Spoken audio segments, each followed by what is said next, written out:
रामचरितमानस रामायण ऐसी है कि एक बार नहीं, दो बार नहीं, हजारों बार नहीं, लाखों बार नहीं, करोड़ों बार भी पढ़ोगे फिर भी वो रद्दी होने वाली नहीं है। उसमें से हमको ज्ञान ही प्राप्त होगा। हाँ, रोज ज्ञान मिलेगा, रोज पढ़ोगे तो अखबार की तरह नहीं। इसलिए रामायण को रोज पढ़ा करो।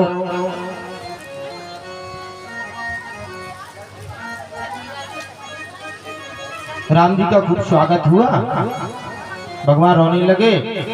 राम जी का जब जन्म हुआ तो सूर्य और चंद्रमा भी आए देखने के लिए। सूर्य और चंद्रमा, चंद्रमा कहता है कि मुझे दर्शन करने दो राम जी का।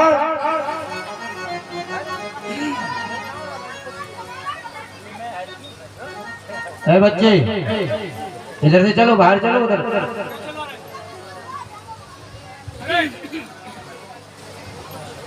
गोविंद भगवान की जय। सूर्य और चंद्रमा आए। सूर्य कहने लगा कि मेरे दिन में भगवान आए 12 बजे मेरे कुल में, तो मैं दर्शन करूंगा भगवान का। चंद्रमा कहने लगा कि मुझे भी दर्शन करने दो। दोनों में लड़ाई होने लगी, सूर्य और चंद्रमा में। भगवान ने कहा चंद्रमा से कि तुमको सूर्य दर्शन नहीं करने दे रहा, तो मैं इस बार दिन में 12 बजे आया हूँ, अगली बार रात के 12 बजे आ जाऊंगा, तो तुम खूब दर्शन कर लेना। तुम इस बार सूर्य वंश में आया हूँ, अगली बार चंद्र वंश में आ जाऊंगा। फिर भी यदि आपको जो भी नाम पुकारेगा आपका, तो मेरा नाम जुड़ जाएगा। भगवान राम ने कहा चंद्रमा से, इसलिए भगवान का पूरा नाम है रामचंद्र। चंद्र और जुड़ गया उसमें। बोली रामचंद्र भगवान की जय। और गुरु वशिष्ठ जी आए तो उन्होंने नामकरण किया चारों भाइयों का। जो आनंद सिंधु सुख राशि, जो आनंद सिंधु सुख राशि, सी करते त्रयी रूप सुबासी,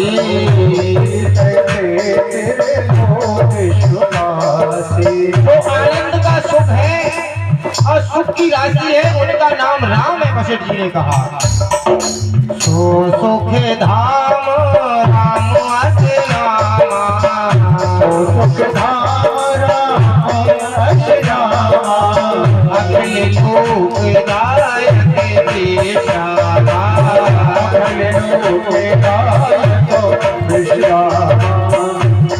वशिष्ठ जी कहने लगे सुख का जो धाम है, अखिल लोक दायक है, उन्हीं का नाम राम रखा। विश्व भरण पोषण कर जोई, भरण पोषण कर जोई, साकर नाम भरत यश होई, साकर नाम भरत यश होई।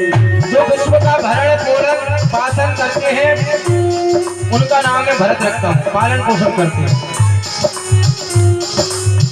जाके सुमिरन तेरी पुराना, जाके सुमिरन तेरी पुराना, नाम शत्रुघ्न वेद प्रकाशा, नाम शत्रुघ्न वेद प्रकाशा।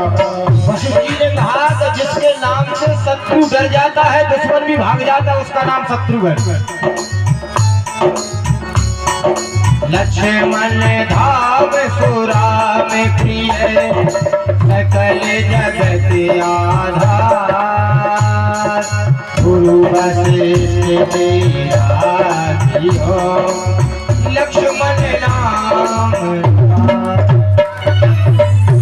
जो लक्ष्मणों का धाम है, जिसके अंदर 100 लक्षण है, उनका नाम मैं लक्ष्मण रखता हूँ। चारों भाइयों का नामकरण हुआ, आपको पता ही होगा कि जब बड़े हो गए तो फिर विश्वामित्र जी लेने के लिए आए थे, क्योंकि विश्वामित्र जी मुनि जंगल में यज्ञ करते थे, तो राक्षस उनको यज्ञ नहीं करने देते थे, हड्डी मांस डाल जाते थे यज्ञ में, यज्ञ कुंडों में बहुत परेशान करते थे राक्षस।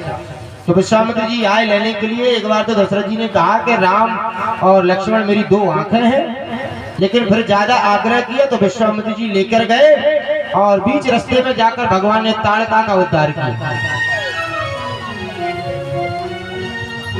प्रभु ने मारीच स्वभाव नाम के निशाचर थे, उनका उद्धार किया एक बाण ऐसा चलाया कि मेरे प्रभु ने स्वभाव का उद्धार हो गया। दूसरे बाण के लगते मारी 7 योजन गया सागर भागा, सागर के उस पार जाकर गिर गया, समुद्र के उस पार। अब भगवान रास्ते में अहिल्या का उद्धार किया और आदरणीय महर्षि विश्वामित्र के साथ जनकपुरी में जा रहे हैं। जनकपुरी में, अच्छा जनकपुरी में सुखदेव जी कहते हैं कि जनकपुरी में जनक जी के यहाँ शिव जी का धनुष था, जो दधीच मुनि की हड्डियों से बना था। किसकी? दधीच मुनि की हड्डियों से बना था। बड़े बड़े राजा वहां आए लेकिन कोई भी हिला नहीं पाया, तोड़ना तो दूर की बात, धनुष को तोड़ने की दूर की बात, लेकिन कोई हिला नहीं पाया। और मेरे राम जी ने एक हाथ से धनुष को उठाया और एक हाथ से तोड़ दिया। जितनी देर में आंखों के पलक करते हैं उतनी देर में धनुष को 3 टुकड़े कर दिए। बोले राजा रामचंद्र भगवान की जय हो। जानकी माता वरमाला लेकर आई। अब वरमाला डालें कैसे? राम जी थोड़े ऊंचे हैं और मुकुट लगा था सोने का, तो और ऊंचे हो गए। सीता मैया थोड़ी और नीची सी है। सैनिक परेशान। अच्छा अयोध्या के भी जो भी गए थे नर नारी, और जनकपुर के नर नारियों ने अपनी आंखों के पलकों को पकड़ लिया। क्यों पकड़ लिया? क्योंकि जानकी मैया जब वरमाला डालेंगी तो यदि कहूँ उस समय हमारे पलक गिर गए तो हम जीवन में कुछ नहीं देख पाएंगी, इसलिए आंखों के पलकों को पकड़ लिया। तो गिर ना जाए, वरमाला डालें तब देखती रहे। लेकिन 1-2 घंटे का समय हो गया। विश्वामित्र जी से कहा कि महाराज आपको चेला है तो आप कुछ उपाय करो।